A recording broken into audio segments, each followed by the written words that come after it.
Hello YouTube. I want to bring back the Damascus layers in this kitchen knife. As you can see, you don't really see them anymore. I've already polished up this bevel. I have to polish up this bevel as clean as possible before I'm going to use the fluorescent chloride to bring back the Damascus layer. So I thought this would be a good opportunity to show you guys the results or the finishes that these two following stones give. And in this video I want to compare the Naniwa Snow White in 800 grit and the Shapton 12K 12,000 grit. So now we start off with this mirror finish. We can really see the finish that this stone gives, so we don't have to adjust to the previous stone we've used, because you sometimes cannot get a good result of you cannot really see the result of a stone because there are still scratches of the previous stone, and now we can only go backwards, in my opinion, I think. So yeah, let's see what kind of results we can get with these two stones, starting off with the 8K stone.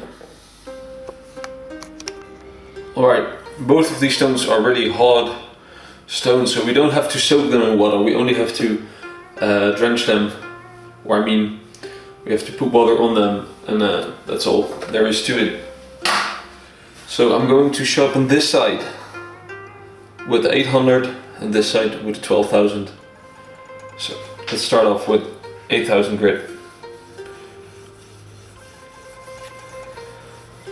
And I'm holding the belly flat, or I'm holding the side flat to the stone, not sharpening the edge, but polishing up this bevel. And as you can hear from the sound, this is a very smooth stone.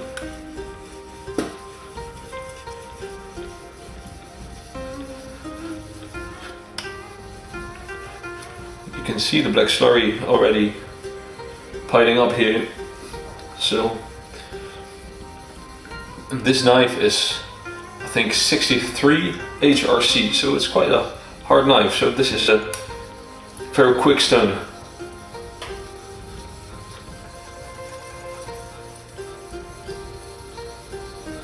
And I'm not pushing, or I'm giving a little bit of pressure, but I'm not really pushing the blade to the stone.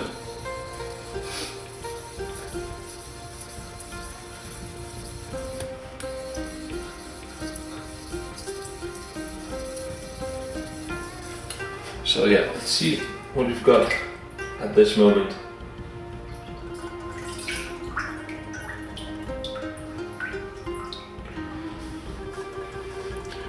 You can see that it's getting cloudish, but what I'm also seeing is that somehow the Damascus pattern is becoming more clear with this stone. So that is interesting. I'm going to continue on this stone until this bevel is equally polished, and I will get back to you. So yeah, this is about the finish you can expect. So it's a cloudy finish, but keep in mind that this is PG10, hardened to 63 HRC, and every different kind of steel reacts a little bit different to each stone. So for example, on some knives I can get a quite perfect mirror finish with my Shapton ha-no-kuromaku 5000 stone. Well, it creates a cloudy pattern on other types of steel. So yeah, I'm not really sure what causes this. Maybe if you know, you can comment it in the comment section below. But yeah, I'm not really sure myself. But yeah, different kinds of stones react to different kinds of steels in different ways. So let's switch to the ha-no-kuromaku 12,000 stone. So the Shapton ha-no-kuromaku 12,000 stone, and we're gonna do it to this side. Oops.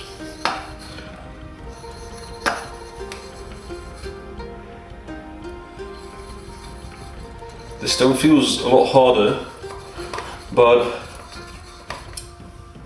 in some way it feels smoother, but in some other way it feels less smooth, and I think that's because of the hardness of the stone.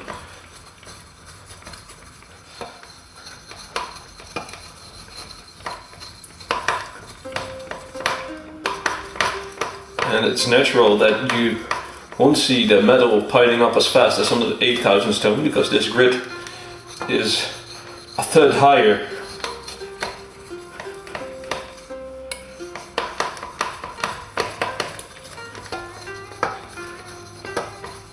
I kind of like these boxes that the Shapton stones come in.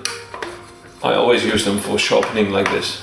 Don't need to rubber stand it. This is a little bit more flimsy, but it works.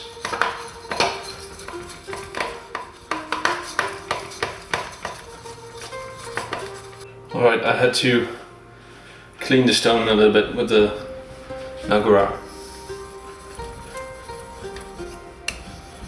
because I had flattened it last time, but the flattening stone has a too coarse grip,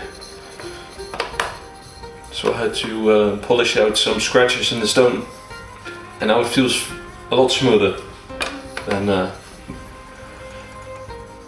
before. You can also tell that it's taking off more steel now.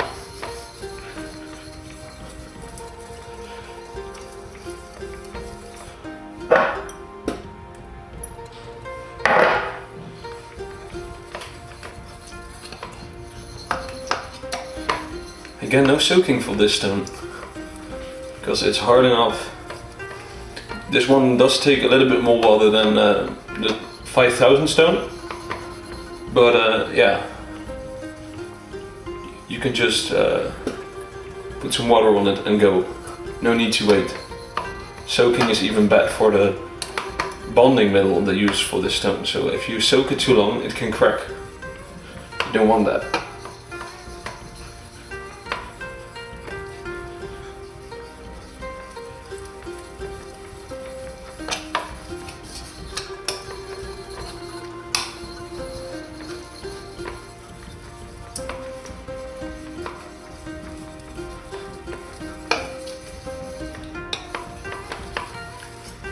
So let's see your first results.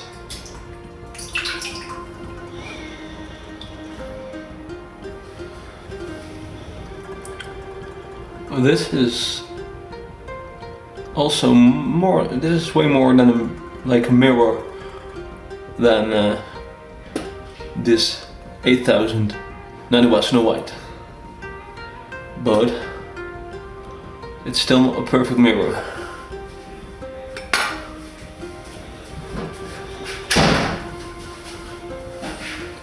So I'm going to continue this a little bit longer, like the last stone, and I will just get back to you. So this is the result. It is a very shiny finish, but there are visible scratches on it. Well, this is not as shiny, but kind of cloudy. I think both have their own different kinds of beauty, because I know in Japan and stuff, the cloudy edge and the way the masking patterns form and stuff like that can be a form of art. And yeah, so I think this cloudy pattern and this mirror shine both have their own appeal. But yeah, let's see what kind of mirror we can get out of them. So we can conclude that on a hard steel like this, 63 HRC, is hard to attain a perfect mirror finish with on sharpening stones up to 12K. But I know there are sharpening stones even up to 30K. You'll probably get a perfect mirror finish from that. But I know that for some knives 5K is enough to get a almost near perfect mirror finish to the eye. So I think it highly depends on steel as well. I think if you get a softer knife, I have this Enzo Trapper knife, it's a Bushcraft knife, and it's an 01 steel, about 58 to 59 HRC, and I can really attain a nearly perfect mirror finish on the Shapton 5K stone. So I'm pretty curious actually about what the 5K stone can do with this knife, but we'll leave that for another video. So yeah, I'm sure 12K can attain, I've already done it, so I know the 12K can attain a almost perfect mirror finish on certain types of steel, certain types of harness. But on this kitchen knife it's quite hard to do. But it's a very good flat surface to attain a perfect mirror finish. So let's try to attain that perfect mirror finish by stropping it.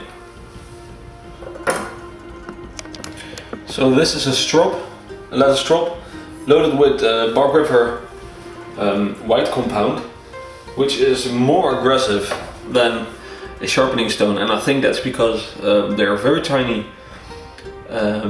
diamond particles or ceramic particles inside of the compound. I don't know exactly what's in there, but it's very hard, so you can really achieve a very nice mirror finish using that compound. So let's see if this cloudy side or this mirrory, lightly scratched side is enough for this white compound to create a nice mirror finish. So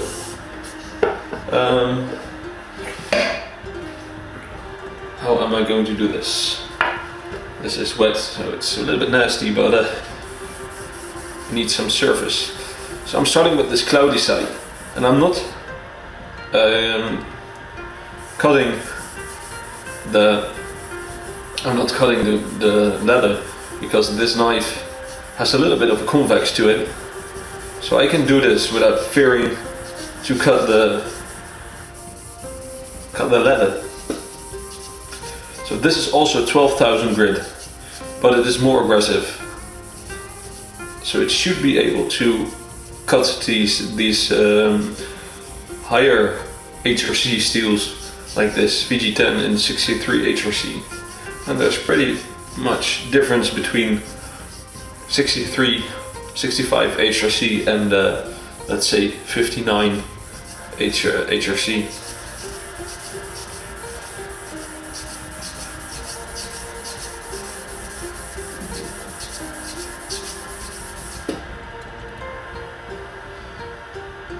So this is already very nice looking. This is like mirror, a little bit cloudy mirror at this small amount of time, but a very nice, almost between a perfect mirror and a silk finish, somewhere in between there. But I really like the looks of this. This is beautiful. So, okay, I'm going to do this other side, the Shapton ha-no-kuromaku 12,000 side. And let's see what finish we can get on there.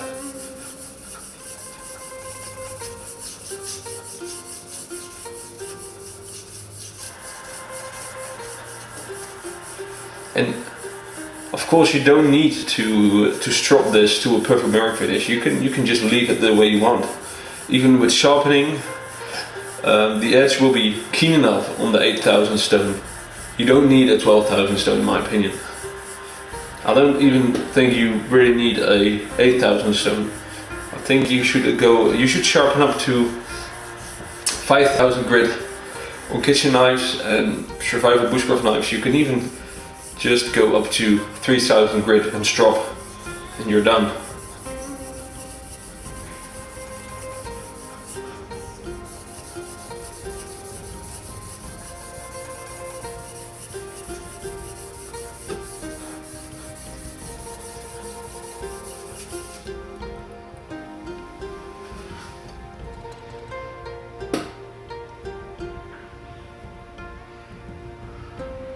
Naniwa Snow White, silk mirror finish.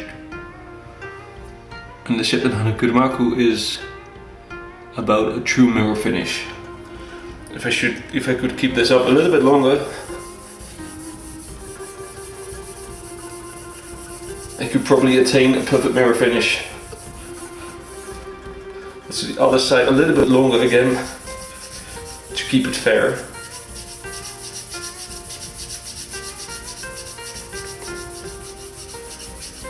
Trying to make a friction fire here. Alright. So, Naniwa Snow White. Still a little bit silky, but beautiful. Shapton ha-no-kuromaku is more like a true mirror.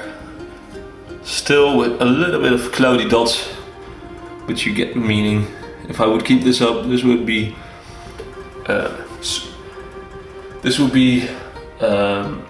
a mirror finish sooner than the 8000 grit, which sounds kind of obvious, but yeah, both are excellent stones. If I would personally buy all my stones again, I would probably don't buy 12,000 grit because I don't really use it that often. And that's not because it's not good, but it's because I don't think it's really needed.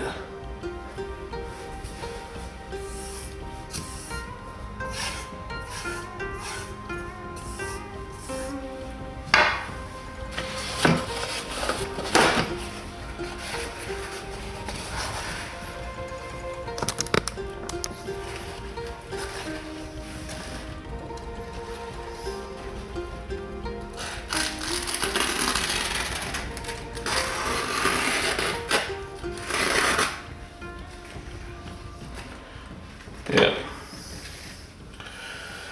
So yeah, thanks for watching. Hope you enjoyed this video. I can highly recommend both of these stones, and see you again.